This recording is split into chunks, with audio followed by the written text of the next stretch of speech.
कि 2 बार SSC JE इन्होंने crack किया, एक बार बीआरओ मिला, एक बार एमईएस मिला। क्या ऐसी स्ट्रेटजी अपनाते हैं बच्चों से, एक बार एसएससी नहीं निकलता, आप 2-2 बार निकाल ले रहे हैं। और एक सिविल बूस्टर करके जो बुक आती है उससे पढ़ाई करी। बस ये है कि कभी कभी हाई एल्टीट्यूड आ जाता है तो हमें सांस लेने में दिक्कत हो जाती है, कभी कभी -30 -40, तो ये कुछ थोड़ी पोस्टिंग लोकेशन और दूरी और हाई एल्टीट्यूड की वजह से थोड़ा दिक्कत होती थी। इस वजह से मैंने सोचा कि चेंज कर लेता हूँ, मौका मिल गया, मेरा प्री निकल गया इस बार, तो मैंने सोचा मैं चेंज कर लेता हूँ, अच्छा मौका है। बाकी एमईएस के बारे में आप कितना सुने हुए हैं, क्या वर्क प्रोफाइल होता है उसमें? एमईएस से मिलता है कैंटीन का, लिक्विड कार्ड नहीं मिलता है, ग्रोसरी कार्ड मिलता है, लिक्विड कार्ड नहीं। टेक्निकल में आप कितना भी पढ़ लो, आपके नंबर 80 से ज्यादा नहीं आएंगे। बहुत क्या, मैं एक का तुक्का मिलेगा 85, नहीं तो आप 80 से ज्यादा नहीं कर सकते। ये जब जॉब और कर रहे थे बीआरओ में, उस समय स्टडी रूटीन क्या था, मॉर्निंग इवनिंग? डिप्लोमा और बीटेक कर लिया है, नहीं दिख रहा है एक स्टेबल करियर, घबराओ मत।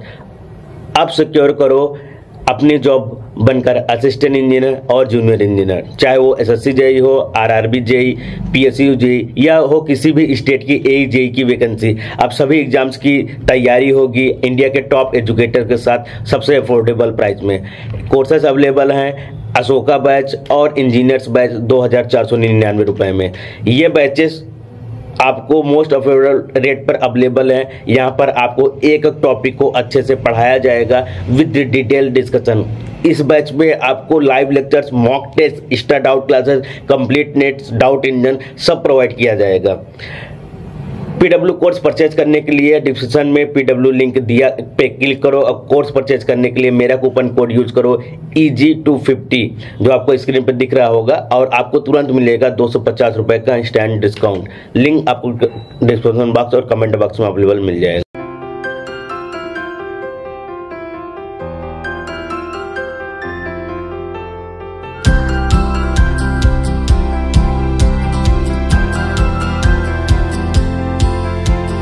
ट्राई करता हूं sir. Hi guys, welcome to my YouTube channel engineer Gupta official YouTube channel पे आप सभी का स्वागत है। लगातार एसएससी जेईई के टॉपर की सीरीज चल रही है। आज उसी सीरीज में आज हमारी 17वीं वीडियो रहने वाली है। आज जो गेस्ट को इनवाइट किया है हमने, उनके साथ इंटरव्यू बहुत ही अच्छा होने वाला है, क्योंकि तो उनकी जर्नी रहने वाली है वो बीआरओ से लेकर एमईएस तक की रहने वाली है। पूरी जर्नी लास्ट तक सुनिएगा आप लोग कि 2 बार एसएससी जेईई इन्होंने क्रैक किया, एक बार बीआरओ मिला, एक बार एमईएस मिला, क्यों बीआरओ से एमईएस तक की जर्नी रही, वो सारी चीजें आजकल डिस्कस करने वाले हैं। साथ ही साथ इतनी अच्छी जॉब के साथ साथ पढ़ाई भी इन्होंने कैसे की वो भी हम जाने के, बहुत से बच्चों की प्रॉब्लम है प्राइवेट जॉब के साथ पढ़ाई वो नहीं कर पाते, तो वो भी आप सीखिएगा कि सर ने क्या क्या चीजें की है। सबसे पहले बहुत बहुत स्वागत करेंगे पंकज जी का हमारे चैनल पे। Thank you sir for inviting me sir, thank you so much. और सर मैं यूपी इटावा से बिलोंग करता हूँ सर, अपना इंट्रोडक्शन दे देता हूँ पहले। यूपी इटावा से बिलोंग करता हूँ और सर मैंने बीटेक केएनआईटी सुल्तानपुर से करी है, 2018 बैच पास आउट। उसके बाद सर मैं दिल्ली आ गया कोचिंग करने मेडजी में, वहाँ पे कोचिंग करी और 2019 एसएससी 2019 में सर बीआरओ मिला, बट उसकी ज्वाइनिंग लेट हो पाई, वो कोरोना की वजह से सर पता है, तो वो 2022 में उसकी ज्वाइनिंग हो पाई थी। तो फिर इस बार 2021 में 2022 एसएससी दिया अभी, तो अभी एमईएस मिला है सर।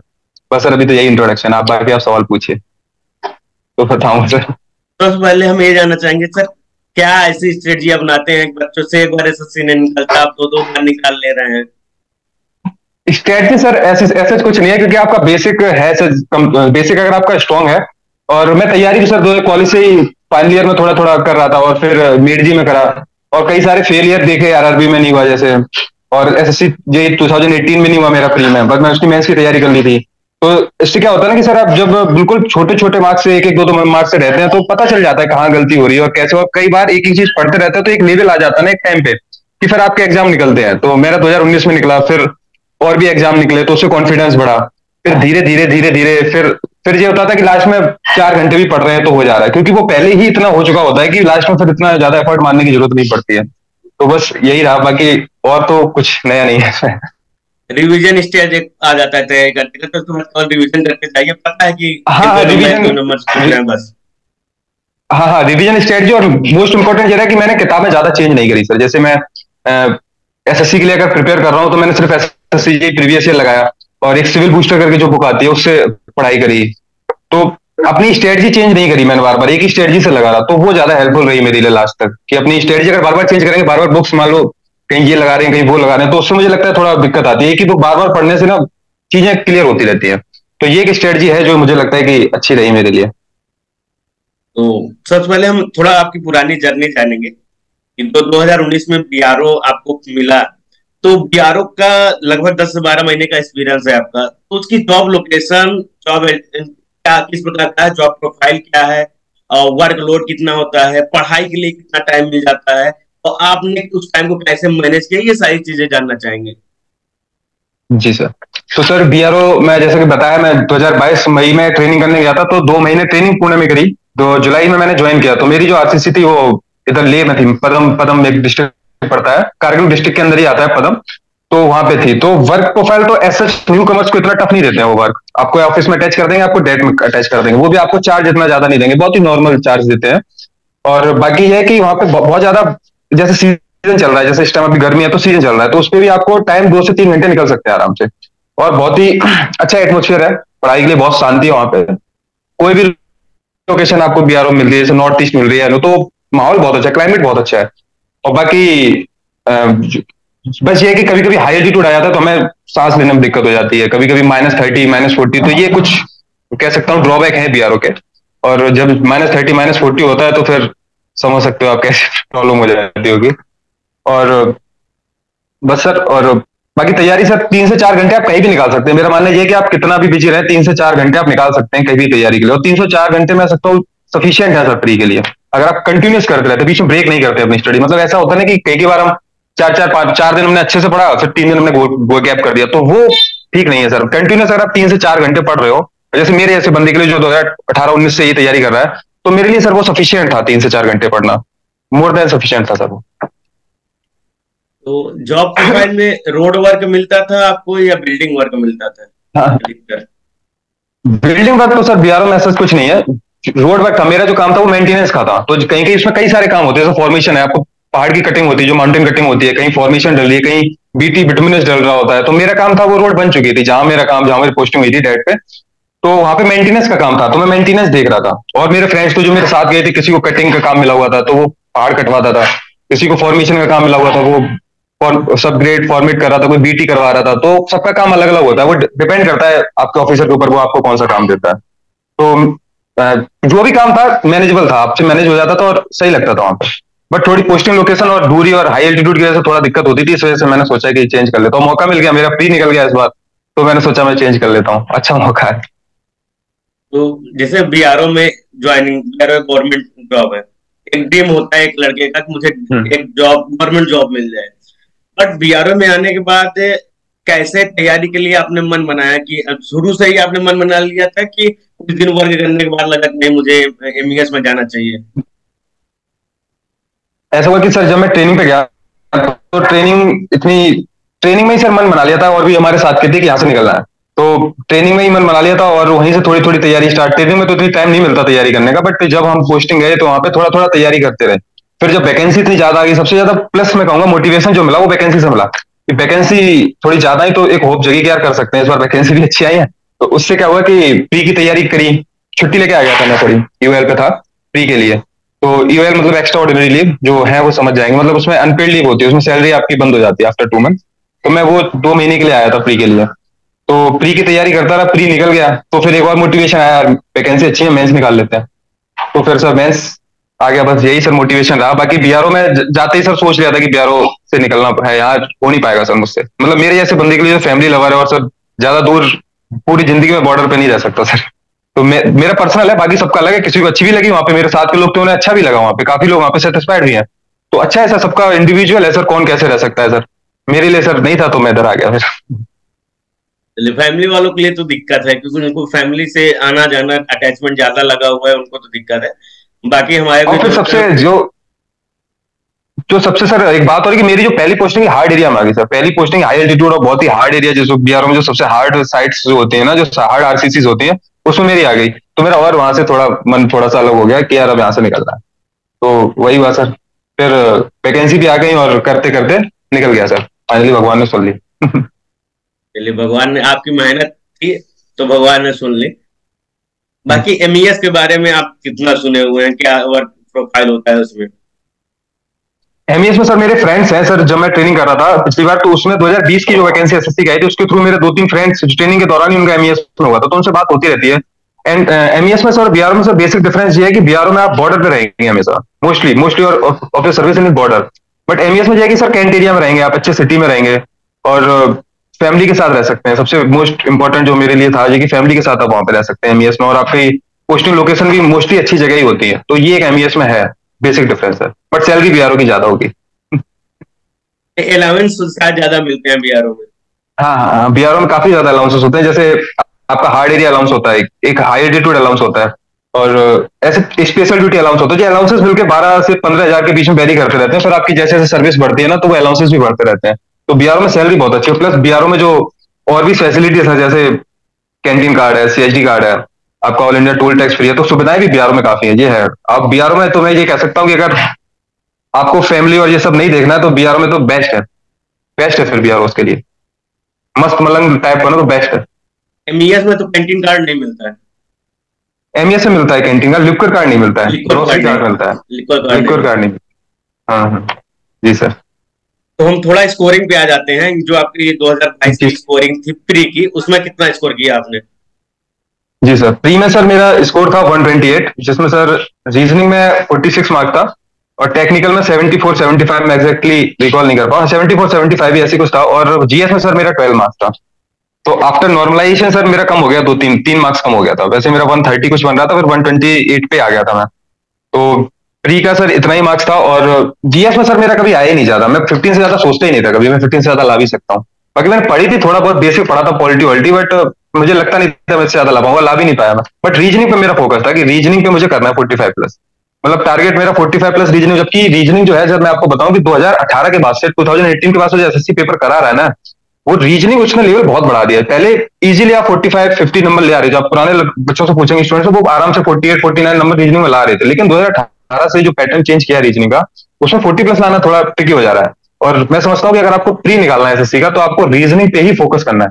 अगर आप रीजनिंग में 45 प्लस नंबर ला रहे हैं, तो आप एक बहुत बड़ी एज ले जा रहे हैं। और रीजनिंग में बस प्रैक्टिस है, और रीजनिंग की प्रैक्टिस के लिए मैं सर सजेस्ट करूंगा लोगों को कि आप टेक्स्ट बुक में एसएससी सीपीओ सीजीएल के प्री दीजिए। जो उनका रीजनिंग आ रहा है, रीजनिंग तो सेम ही है सीपीओ सीजीएल का, तो उनके टेस्ट दीजिए, रोज एक टेस्ट दीजिए पूरा फुल। उससे आपकी स्पीड और एक्यूरेसी आपकी बढ़ेगी। तो रीजनिंग बहुत इंपॉर्टेंट मैं समझता हूँ। और बाकी जीएस में थोड़ा पढ़ते रहिए, मैं तो पढ़ता नहीं था ज्यादा जीएस, तो मेरे नंबर भी कमी आए। बट रीजनिंग जीएस टेक्निकल में सर ऐसा है ना सर, टेक्निकल में आप कितना भी पढ़ लो, आपके नंबर 80 से ज्यादा नहीं आएंगे। बहुत क्या, मैं एक का तुक्का मिलेगा 85, नहीं तो आप 80 से ज्यादा नहीं कर सकते उसमें। आपका स्कोर 70 प्लस अच्छा है, 65-70 प्लस अच्छा है। बाकी जो आप सारा स्कोर खींचोगे ना, वो रीजनिंग में खींचो। रीजनिंग बहुत इंपॉर्टेंट है। जो आप देखोगे जिसका सिलेक्शन हुआ है और अच्छे नंबर ला रहा है प्री में, उसका आप रीजनिंग का स्कोर पूछना, वो 45 या 15 मार रहा होगा। और टेक्निकल में मैं देखता हूँ कि टेक्निकल में ज्यादा हम फोकस कर लेते हैं कि टेक्निकल में 100 में 100 तो होने नहीं, वो 80 कर पाओगे। तो जो अपने नंबर खींचने, वो जीएस और रीजनिंग में खींचना है। तो ये स्ट्रेटजी सर इंपॉर्टेंट रहेगी सर प्री के लिए, और रखनी चाहिए सर। ये जब जॉब और कर रहे थे बीआरओ में, तो उस समय स्टडी रूटीन क्या था, मॉर्निंग इवनिंग? बीआरओ में सर ऐसा था कि सुबह 9 बजे से हमें लेबर को डिप्लॉय करना पड़ता था। तो हम क्या करते थे, 7:30 पे उठ जाते थे। सुबह तो मैं ऐसा पढ़ता नहीं था, क्योंकि सुबह काफी हो जाता है तैयार होना, ब्रेकफास्ट करना, लेबर को डिप्लॉय करना। सुबह थोड़ा एक्टिव होता है 10 बजे तक, जब तक लेबर हम डिप्लॉय नहीं कर देते हैं तब तक काफी एक्टिव शेड्यूल रहता था मेरा। तो 10 बजे के बाद मैं फ्री था, लेबर को डिप्लॉय कर दिया, मेट को काम बता देता था कि ये काम कराना है, उसके बाद मैं फ्री रहता था। तो उसके बाद क्या होता था कि मैं जिस गाड़ी में जाता था, तो अपनी बुक्स ले गया, अपनी जैसे वो ले गया, मैं सिविल बूस्टर लेके जाता था, तो वहां पे पढ़ता रहता था। और कभी खाली टाइम मिला, जैसे फिर लंच में आया तो अपना वीडियो देख लिया, कोई वीडियो जीएस का, उसका सॉरी रीजनिंग का कोई टॉपिक, या फिर कोई यूट्यूबर जो बताते ना, एवर एग्जाम में एक चैनल जरूर रिकमेंड करूंगा, उसके उन सर के मैं वीडियो थोड़े देख लेता था। एवर एग्जाम मुझे अच्छा चैनल लगा, तो उनके, हाँ अवनीश सर का, बहुत अच्छा, वो बहुत अच्छा सर है वो। उनके जो क्वेश्चन के लेवल है वो बहुत अच्छे लगे मुझे, तो उनके वीडियो देख लेता था मैं। तो ऐसे ऐसे करके, पुरानी तैयारी थी सर, तो ऐसा नहीं था कि मुझे बिल्कुल जीरो से स्टार्ट करना था। ऑलरेडी मैं था, मुझे पता था कैसे करना, ऑलरेडी सेलेक्ट था, तो बहुत ज्यादा नहीं सर एफर्ट मारना पड़ा मुझे प्री के लिए। ये था सर। और बाकी टाइम मिल जाता था, शाम को 5 बजे के बाद में फ्री हो जाता था, तो 5 से 7 पढ़ लिया, 1 घंटे के 3-4 टुकड़े करके सर आ जाता। बाकी मैं बता दिया, मैं यूएल पे आ गया था 2 महीने पहले, तो घर पे रह के मैंने तैयारी, दिल्ली रह के फिर मैं तैयारी करता रहा। ये था सर शेड्यूल। मेंस की तैयारी की, कोचिंग प्रैक्टिस के लिए कोचिंग ज्वाइन की या सेल्फ? नो सर, मेंस के लिए तो मैं आफ्टर प्री के मैं सर चला गया था बीआरओ, तो मेंस के लिए मुझे टाइम मिला था 1.5 मंथ, ओनली 1.5 मंथ मुझे मिला था। तो मैं कोचिंग तो मैंने कभी नहीं करी सर मेंस की। कोचिंग में जैसा कि मैं मेड जी से कोचिंग करी थी, तो सर उसमें क्या था कि वो नोट्स थे, बेसिक क्लियर था। मैं ऑलरेडी सर 2018 में मेंस की तैयारी कर चुका था, 2019 में मेंस दिया भी था, 18 में तो नहीं दे पाया था, लेकिन तैयारी कर ली थी क्योंकि रिजल्ट 15-20 दिन पहले आया था। तो तैयारी मेरी मेंस की हो गई थी उस टाइम, और मैं 2 बार ऑलरेडी मेंस की कर चुका था, तो मुझे पता था कि कैसे करना है। तो वही सर मैंने पढ़ा, ज्यादा मैंने एक्स्ट्रा नहीं पढ़ा, मैंने सिर्फ मेंस में प्रीवियस ईयर लगाया एसएससी का।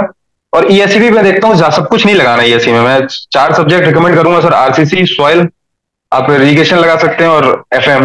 बाकी तो सारा प्रीवियस ईयर ही अगर अच्छे से कर लो तो काफी अच्छा हो जाता है एसएससी में। बाकी कोई मैंने टेस्ट सीरीज जरूर एक ज्वाइन कर लो कोई भी अच्छी कोचिंग की, तो वो काफी हेल्पफुल रहती है।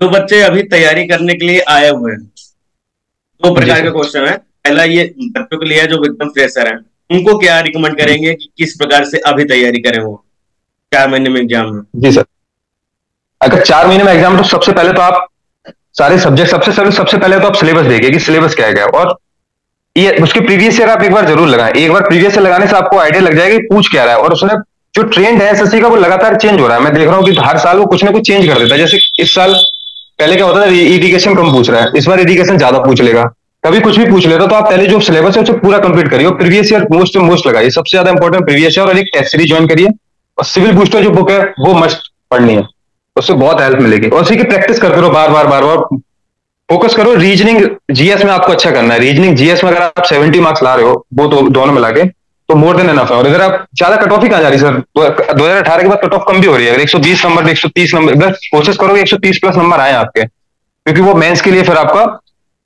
काफी हेल्पफुल हो जाता है। अगर मेंस में एक आधा क्वेश्चन गलत होता है तो वो हेल्पफुल हो जाता है। बाकी उनके लिए स्ट्रेटेजी यही है कि प्रीवियस ईयर लगाओ, जितनी बार लगा सकते लगाओ, बेसिक अपना स्ट्रॉन्ग रखो, सबसे इंपॉर्टेंट है बेसिक। कभी कभी क्या होता है कि हम क्वेश्चन रट रहे हैं, क्वेश्चन रटो नहीं, आप बेसिक अगर आपका स्ट्रॉन्ग है तो अपने आप ही चीजें समझ में आ जाती हैं, और 2-3 बार लगाओगे तो समझ आ जाता है कि क्वेश्चन क्या कर रहा है, क्या नहीं कर रहा है। और प्रैक्टिस बहुत इंपॉर्टेंट है एसएससी में। जो सबसे इंपॉर्टेंट है वो सर टाइम है।